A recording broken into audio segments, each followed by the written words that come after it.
Crimea पर यूक्रेनी हमले को अमेरिका ने सही ठहराया है। क्रीमिया में रूसी सेना के कई ठिकाने देखिए मौजूद हैं। सैन्य ठिकानों को निशाना बनाना जो है वो पूरी तरह सही है, ये कह रहा है अमेरिका का। अमेरिकी उप विदेश मंत्री विक्टोरिया नुलैंड की ओर से ये बयान जो है वो यहां पर दिया गया है। बड़ी खबर हम आपको बता रहे हैं, क्रीमिया में जो धमाका हुआ उसका समर्थन अमेरिका ने यह कहते हुए किया है कि यूक्रेन जो कर रहा है बिल्कुल सही कर रहा है, क्योंकि इससे जो पूरे सैन्य ठिकाने क्रीमिया में रूस के मौजूद हैं उन पर निशाना साधने में कामयाब यूक्रेन जो है वो रहेगा, और उससे बहुत ज्यादा फायदा जो है वो यूक्रेन को होना है, क्योंकि क्रीमिया को वापस कब्जे में लेने की कवायद है एक तरह से यूक्रेन की ओर से। आपको हम बता दें, इसी बीच में अमेरिका की उप विदेश मंत्री जो हैं विक्टोरिया नुलैंड, उनकी ओर से ये बयान जो है वो सामने आया है।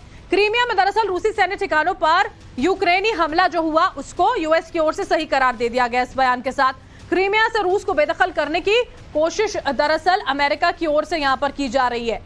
क्रीमिया के सेवास्तोपोल में रूसी ब्लैक सी फ्लीट का एक बेस भी मौजूद है। 1921 में सोवियत यूनियन का हिस्सा क्रीमिया जो है वो बना था।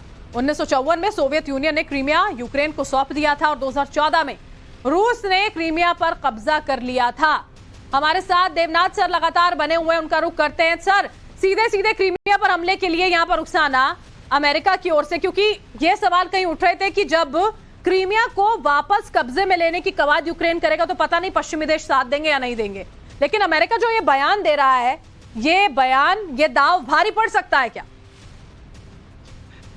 देखिए, अमेरिका जो है फिलहाल तो यही कोशिश कर रहा है कि यूक्रेन की जो फौजें हैं वो ईस्टर्न फ्रंट में यानी दोनेत्स्क लुहांस्क में अपना कंसंट्रेशन रखें, क्योंकि इस वक्त जो मिलिट्री स्पेशलिस्ट हैं पश्चिम के, उनको मालूम है कि यूक्रेन में गोला बारूद की बहुत कमी है।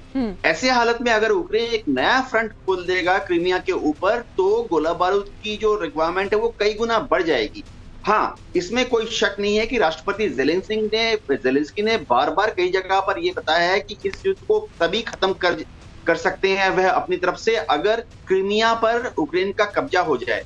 लेकिन इसके लिए यूक्रेन को बहुत भयंकर मिलिट्री तैयारी करनी पड़ेगी।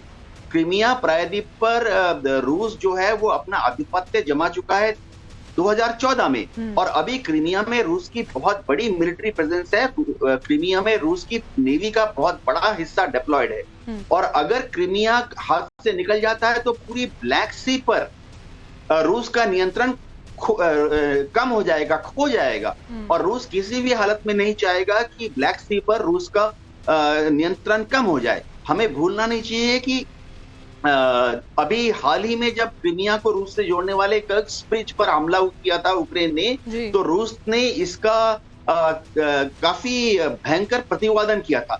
रूस जो है क्रीमिया पर हमले अगर